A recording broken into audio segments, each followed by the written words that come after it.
All right, welcome to the Boost Cut podcast on Low Boost Films. My name is Ken.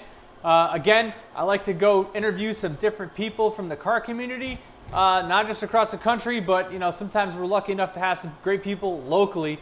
And I'm actually at HIGHLINE Motorsports today with Dave Singh. We're going to ask him a couple questions about what he does here, some of the cars that he loves, and everything in between. So welcome.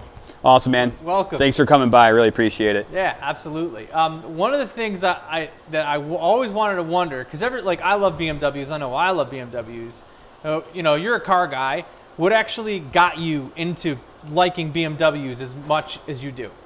Yeah, so I had a lot of different cars as younger, and I didn't have a BMW until probably my 7th or 8th car, I think.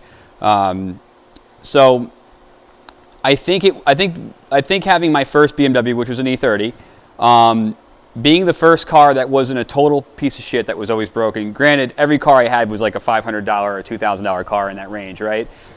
So just having a car that wasn't a total piece of crap that was also pretty fun to drive, I think that got me into BMWs because I started out with a lot of front-wheel drive cars. Okay. When I got into driving and stuff. Bad idea. Yeah. Oh, terrible idea. Don't recommend it. It's nice as a comparison. Yeah. But don't recommend it. Yeah.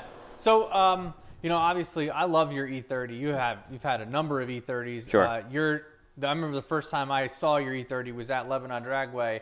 When we raced in my M235 right. when it was stock, and man, that thing just flew, and it Right. really surprised a lot of people. And I think, even riding alongside with you, that on track, really get to see what an E30 can be from its humble M20. And they're generally not drag cars, right? No. They're not drag racing cars. Mine was never that. A lot of people could tell you it's probably pretty slow, but the whole point of the E30 really is when compared to other E30s, it turned out to be a pretty quick car, but really it shines on the racetrack for sure, and the turns and the handling is very, very well, just very well done with that car, right? Absolutely. So it's pretty impressive. Absolutely. I still want to have one day. That's a bucket list car for me. Yeah. Yep. So and I will be getting one at some point, and it's going to get tuned here. So speaking of tuning here, Sure. you run HIGHLINE Motorsports. You guys are doing a bunch of different stuff, not just working on BMWs, but tuning them, building cars for people, building parts for people. What got you into saying, you know what, I want to start a BMW shop? Yeah, I mean, it's just the way that things kind of lined up. I remember it was kind of funny. If you talk to some of my friends from a few years ago, I used to always talk say I don't ever want to work on cars for a living because you work on my own car and work on our friends' cars and stuff. But I had a shop space that I was renting out to work on my own stuff.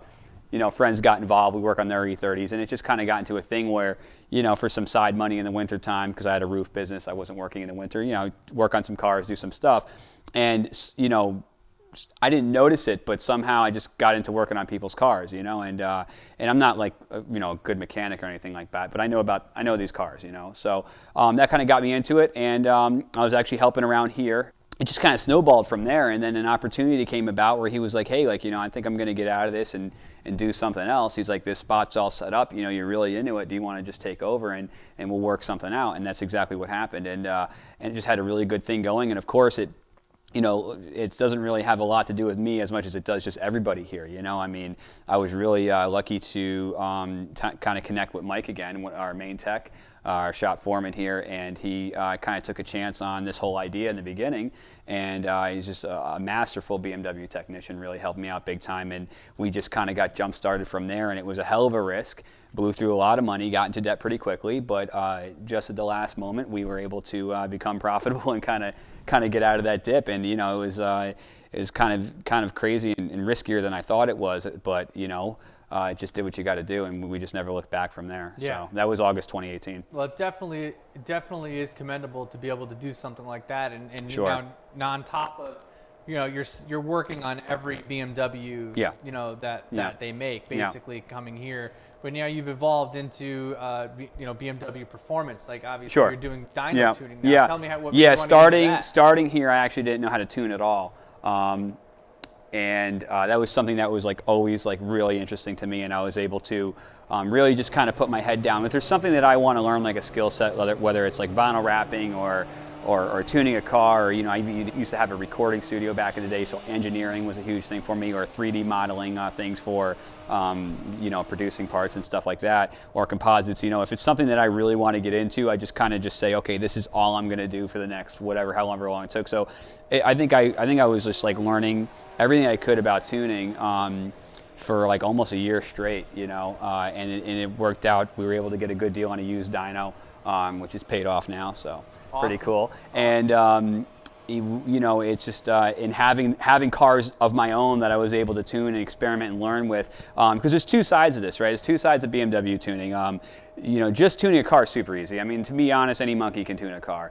When it comes down to BMWs, the reason why a lot of people tune LS and they don't really tune BMWs is because getting into the ECUs is a little bit trickier. A lot of them are encrypted. A lot of them, we don't really have a lot of information on. It's just a bunch of ones and zeros until we have some definition files and things like that. So being able to find the maps where they're located, and then realizing that there's maybe 2,000 maps in an ECU. What does what and what's going on? Why is there 50 different fuel maps, right? So that's a whole other learning curve that you kind of have to get into, and I think that's like a whole other side of it that people don't realize, and that's probably why BMWs are not as popular, with local tuners as they could be, But yeah, that's how I got into it. I just put my head down, I said I'm going to learn this, and I figured it out. And when you want to learn something, you absorb it like a sponge, as long as you get the right information. So. And now you've tuned some really great cars. Yeah, absolutely. Even to this one, yeah. We're talking about my buddy Chris. Yeah. Chris's E36 M3. Yeah. I just saw his head. Man. I just saw his head pop in over there. Yeah. This car, you picked up 50 wheel horsepower with this thing? 60 over stock. Wow. But that's not all with a tune. It also is with some bolt-ons. I've been having really good luck with the S52s. So these cars on my dyno put down 190 wheel horsepower and torque. And you can do headers, you can do an intake manifold, you can do a couple of bolt-ons with these things. Nothing too major, stock cam, stock engine, everything. And we were able to get 251 wheel with this car, and it's definitely not a low mileage engine by any means, and it performs well. And that's not the first time. I mean, I've tuned other NA S52s here up in the 260 range. We've had really good luck with that. And basically on a dyno jet, that's another 10-20 horsepower, which is pretty cool. Yeah. For a car that dyno is 190 wheel stock, pretty awesome. Yeah. For an NA car. I had fun racing Chris last year at your track days, so it's going to be even more. Absolutely. It's going to be even more difficult to keep up with him now. And I love these things. I love these things boosted too. We did turbocharger builds on them, supercharger builds. We had that M Coupe. We did a full build on, fully forged engine build. We actually bumped the compression up on that engine. Ran fully 85. Also dumped a ton of meth on it as well, which people kind of get conflicted about. They're confused, but at the end of the day, you're just trying to decrease your temps, And that's not a car that you just tuned and sent along the way. You guys no, we did, track, yeah. So it was one of those things, as a shop, and I've never done this before, right? So scheduling is one of the hardest parts of this business. And that was one of those projects where we got things together and this and that, and we were just trying to get done before one of our track days, actually our first track day event that we hosted at New York Safety. And the customer's kind of a friend of ours too, and he was like, I don't think you're going to finish it by then, I don't want to sign up. And I just feel like that kind of clicked with us, right? We're like, no, we're getting this car done. Yeah, we're getting this car done, I don't care what it takes. And really, I mean, honestly, shout out to our engine builder, Mike, another Mike who works here. Man, he did a great job. I mean, we got this, I think we got the block and the pistons back from the machine shop. I don't even remember what the timeline was, but I know it was within a week of getting the block back, to having the engine fully assembled, to having it in the car, getting the intercooler all hooked up, having the whole supercharger setup put together, the car running again. And then I remember tuning this like within 48 hours of the track event. So we tuned it, and I think we had one full day to drive it around the street. So we gave it back to the customer, said, just go on the street and beat the crap out of this thing, because I don't know, you know what I mean? Yeah. And make sure it's good. And it worked out, man. It wasn't just a shakedown. He hit his personal best. Yeah. You got your personal best. Big time. Oh my God. So yeah, and that was the engine on that car is an S52 again.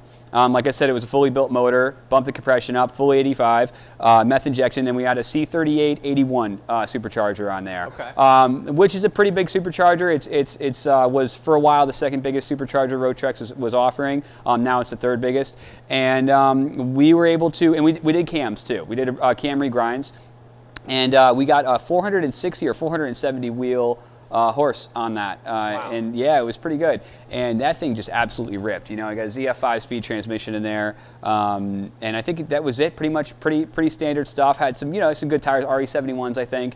And yeah, I mean, the owner who took it to the track, I think he got like you get the best time of the day out of everybody there. And, I hit my personal best. I think it was like a 130 something as well. So really, really good stuff. Now, you're doing track days Yeah. a couple a year. What really spurred you to want to start hosting track days? Yeah, so I mean, years ago I went to a couple of track events and it was really cool, but when back then I didn't really have any money, right? So it's kind of an expensive thing to do when you're younger and you don't have any money. And I was able to go again now after starting to shop and having a little bit more free time, and we were going with another group to New York Safety Track, and it was just pretty awesome. And then when I found out how much it costs to rent the track and how I have sort of a customer base here that we can bring there, it's like, okay, well, instead of piggybacking on that event that's kind of always sold out, hard to get into, a little expensive, which is fine. We were able to, negotiate directly with the track, rent the track out, and do our own event. And it really worked out good. And it really is just the way to go. And we did a couple last year. This year, I'm looking to do a lot more. So our first one's on May 4th, and I think we're almost sold out at this point. Yeah, I mean, it's great to have track days, and I've done track days with you guys Yeah. and with Track Experience, a lot of other places. But it is cool when you have a smaller kind of community of all local BMW enthusiasts and kind of all go and that's together. another thing to touch on too, is with the track days, is like, why would you want to do them yourself versus going with another group? Is because we had a little bit more control over that. Like, I was more interested in having just a great day, you know what I mean? Because to me, it's like making another $1,000 profit on the day or not, versus having a lot more track time and just being less congested on the track was really more worth it to me than trying to pack it every slot full. I'm just not there yet to where, like, I'm still excited about track days. I'm still excited about the driving experience, right? So you come to our track days, like, I'm not loading it up with a ton of people, right? Like, we have very small, that we have very small run groups going out there. You get a ton of track time. We open the track up in the afternoon, and we're just driving,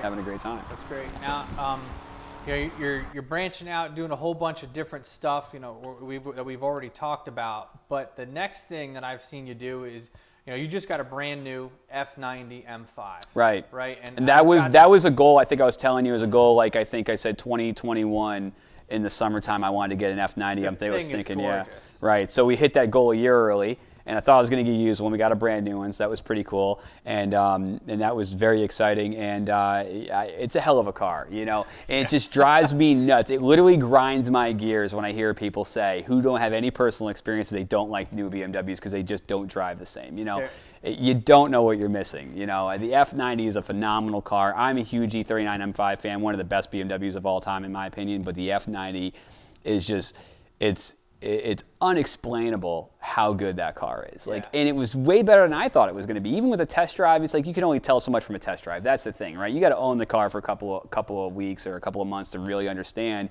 And we got the car, went to Lebanon Valley the same night. Unfortunately, I didn't really know how to use launch control yet. I didn't know how well the all-wheel drive, two-wheel drive function works, so I didn't get the best possible time. I could have had some wheel hop, but later on I figured it out, and we ran some pretty good times. And then we did a track event. I went to New York Safety Track with the car too, and I ripped it around the track for a little while. Then you get to feel what it's like. Yeah, and that's so cool. Because a lot of these cars, people buy them, they drive them on the street, they go to work, they come home, and they don't really get to push them. And I could tell you from personal experience that the car, when you push this thing on the track, it's a hell of a car. It's a big whale, yes, but I mean, like, what it's able to do for how heavy it is astounding. Yeah. The brakes never got tired. You know how tight New York Safety Track is, right? The brakes never faded, they never got tired. That's a big car. The car always had power. It was very hot out that day. It never heat soaked. I couldn't believe it. The only thing about the car was the tires. The tires that they give the car from the factory are pretty bad. They're more for street use. Yeah, but I was impressed. I wasn't rolling over on the outside edge of the tire as much as I thought with those off-camber turns over there. It was really just astounding, and I was just so impressed. And at the time, I was like, I just wish people could experience this in this kind of car, because that would really turn a lot of haters around from new BMWs. For sure. Now, you've taken your passion for the F90 and for your E30. And you've found a market that hasn't really been explored a lot with composite parts now, right? So you're making parts for these cars too. Yeah, and that's the whole thing. So if you asked me a few years ago, it's like, Dave, what is your long-term goal? What do you really want to do? My answer would not be brake jobs and oil pan gaskets. That's not what I would tell you. And for years now, it's like I've always wanted to make like composite parts, whether it's, you know, fiberglass or carbon fiber stuff. I just want to make my own car parts, you know. And again, I mean, a lot of the things that are going on here in my composite shop is not like I'm just like some magical person. It's because I have the right people in my circle to help me out with that. So I met a super experienced, super talented, pretty much a guru of composites, and he works with me now full time at our composite shop, which is not here, but soon we will be together in one place. But in our composite shop, we're cranking away 7 days a week, and we're getting stuff done. And really, the reason why I did E30 parts is for two reasons. I have E30s on hand. And my partner in the composites business also, for 30 years, has been making composites. He's made a ton of E30 parts. He actually used to make E30 parts for Turner Motorsports, Back Motorsports, BMW World, made things for James Clay personally. So he has, you know, that experience in some of the molds already ready, so we were able to get running really quickly.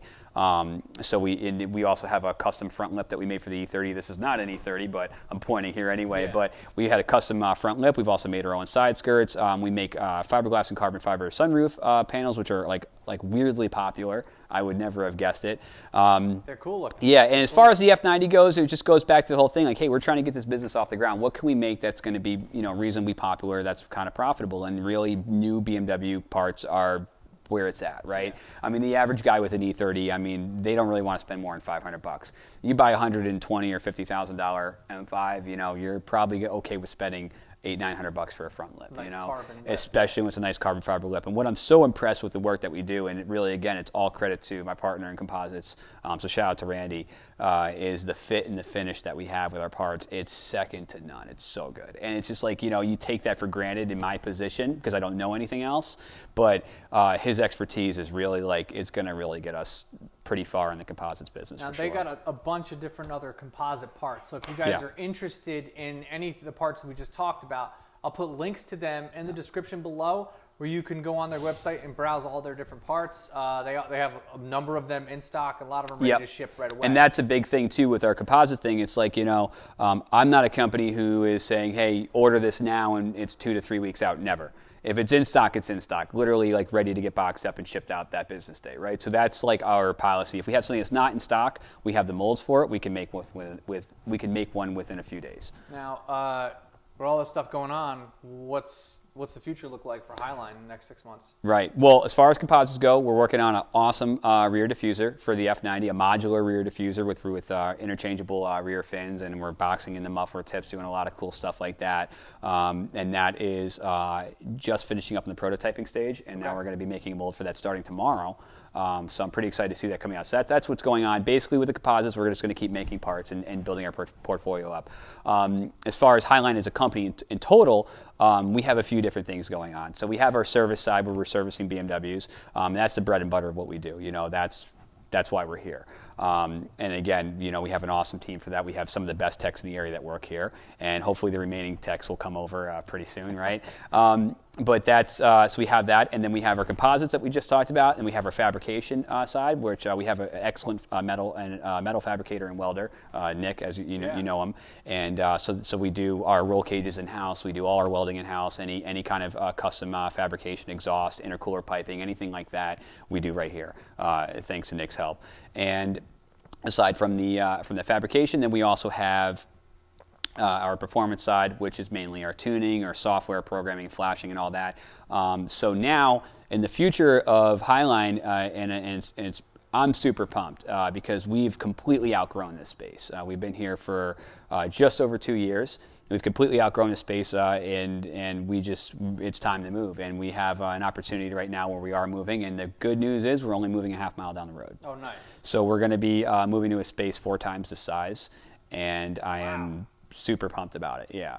So we're going to be bringing everybody under one roof, and we're also going to be adding on a machine shop as well. Cool. So we're going to be doing our own cylinder head resurfacing, valve jobs, port and polish, block boring, everything like that. One-stop BMW Absolutely. shop. Hell yeah. I like it. Yeah, well, totally about it. Thanks for letting me come in, taking some of your time up, and sit down and talking some BMW stuff. I love BMWs. I've brought you know, a couple BMWs here to put. Yeah, yeah, we dynoed your M235, right? Your GMW. GMW here, so you know, I'm gonna bring the GMW back here when I go fully 85. Absolutely, man.